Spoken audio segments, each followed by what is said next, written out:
Dini Sera Afrianti nahasnya meregang nyawa di tangan kekasihnya Ronald Tanur, anak sang anggota dewan. Vonis bebas hakim dipertanyakan, banding jaksa pun dilayangkan. Akankah keluarga Dini Sera Afrianti mendapatkan keadilan?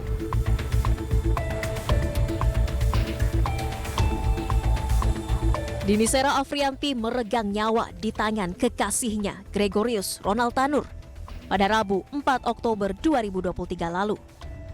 Tubuh korban yang sudah tak berdaya usai dianiaya Ronald dibiarkan tergeletak di parkiran Black Hole KTV, Surabaya, Jawa Timur. Ironisnya, bukannya menolong sang pacar, Ronald justru merekam sambil menertawakannya. Rekam sih.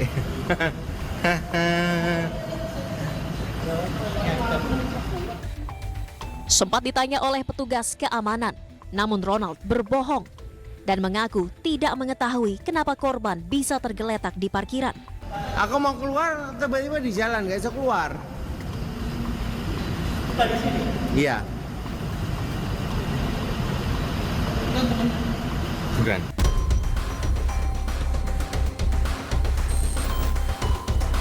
Sebelum meregang nyawa, Dini Sera sempat makan malam dengan sang kekasih Ronald Tanur pada Selasa 3 Oktober 2023 pukul 6:30 malam.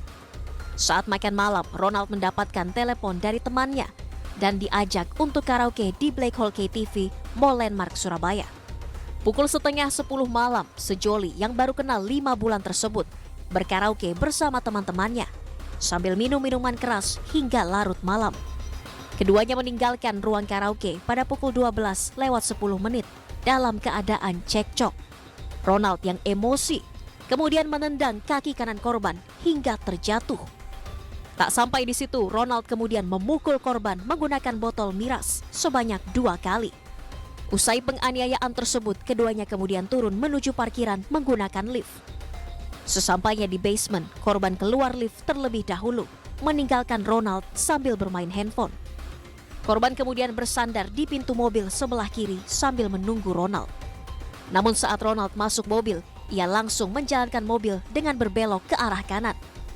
Korban pun terjatuh dan terlindas mobil Ronald serta terseret hingga sejauh 5 meter. Ronald baru menghentikan mobil setelah diteriaki satpam yang menyaksikan kejadian tersebut. Seolah tak melakukan apapun, Ronald turun dari mobil dan merekam korban dalam kondisi terkapar tak berdaya sambil tertawa. Selanjutnya dengan bantuan satpam, Ronald mengangkat dan memasukkan Dini ke mobil untuk dibawa pulang ke apartemen.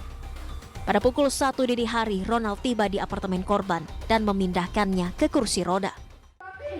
Pak, telepon Pak, Idris mati, Pak Idris mati, ayo Pak, telepon dulu Pak, Idris mati Pak, bener. Dalam keadaan tak berdaya, Ronald Tanur membawa Dini Sera ke rumah sakit. Namun tak lama tiba di rumah sakit, pihak rumah sakit menyatakan korban meninggal dunia tepat pukul 2:30 waktu Indonesia Barat. Dalam kasus ini, Ronald yang merupakan anak anggota DPR RI fraksi PKB Edward Tanur baru ditetapkan menjadi tersangka 2 hari usai kejadian, tepatnya pada 6 Oktober 2023. Kapolrestabes Surabaya menyebut usai menganiaya, Ronald juga tega melindas korban Dini Sera dengan mobil. GR saat itu memasuki mobil pada posisi driver pengemudi. Selanjutnya mobil dijalankan oleh saksi GR dari parkir belok ke kanan. Sedangkan posisi korban berada di sisi sebelah kiri, terduduk. Sehingga mengakibatkan korban terlindas sebagian tubuhnya dan terseret sejauh 5 meter kurang lebih.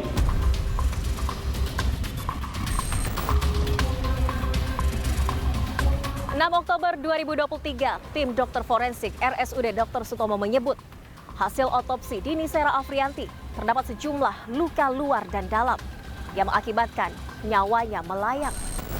Pada pemeriksaan luar kami temukan luka memar pada kepala sisi belakang, kemudian pada leher kanan kiri, pada anggota gerak atas, pada dada bagian kanan dan tengah, kemudian pada perut kiri bawah, pada lutut kanan, pada tungkai kaki bagian atas atau paha, kemudian pada punggung kanan. Sedangkan pada pemeriksaan dalam, kami temukan resapan darah pada otot leher atau lapisan kulit bagian leher kanan dan kiri, kemudian patah tulang disertai resapan darah pada tulang iga kedua sampai 5, kemudian ada luka memar pada organ paru dan luka pada organ hati. Nama Ronald Tanur menjadi perhatian publik setelah menjadi tersangka dalam kasus penganiayaan dan pembunuhan Dini Sera. Gregorius Ronald Tanur merupakan anak dari Edward Tanur, anggota DPR RI, Komisi 4 Fraksi Partai Kebangkitan Bangsa dari Nusa Tenggara Timur. Akibat perbuatan anaknya, Edward Tanur dinonaktifkan dari keanggotaannya di Komisi 4 DPR. Sebelumnya, Jaksa Penuntut Umum menuntut Ronald Tanur dengan hukuman 12 tahun penjara dan membayar biaya restitusi kepada ahli waris Dini Sera sebesar 263 juta rupiah. Namun tuntutan jaksa diabaikan majelis hakim. Ronald Tanur dinyatakan tak bersalah dan divonis bebas oleh Hakim Ketua Erin Tuah Damanik. Vonis bebas dinilai janggal. Sosok 3 hakim yang menangani sidang Ronald Tanur pun menjadi sorotan publik. Erin Tuah Damanik merupakan hakim aktif di Pengadilan Negeri Surabaya dengan jabatan Pembina Utama Madya 4D. Berdasarkan laporan harta kekayaan pejabat negara pada tahun 2022, total kekayaan Hakim Damanik mencapai 8 miliar 55 juta rupiah. Sebelum membebaskan Ronald Tanur, Erin Tuah Damanik juga pernah menjatuhkan vonis bebas kepada Sukron, mantan Bupati Tapanuli Tengah, dan bebas Lili Yunita atas kasus penipuan senilai 42 miliar rupiah. Heru Hanindyo merupakan hakim tingkat pertama di Pengadilan Negeri Surabaya. Menurut laporan harta kekayaan pejabat negara tahun 2023, Heru memiliki kekayaan 6,7 miliar rupiah. Hakim Heru Hanindyo pernah dilaporkan ke Komisi Yudisial atas pelanggaran kode etik dan pedoman perilaku hakim. Hakim Mangapul merupakan hakim mediator di Pengadilan Negeri Surabaya kelas 1A. Berdasarkan laporan LHKPN 2023, Mangapul memiliki kekayaan 1,3 miliar rupiah. Selain turut memvonis bebas Ronald Tanur, Hakim Mangapul juga pernah memvonis bebas Kabak Ops Polres Malang, Wahyu Setio Pranoto, dan mantan Kasat Samapta Polres Malang, Bambang Sidik Ahmadi, dalam kasus tragedi Kanjuruhan.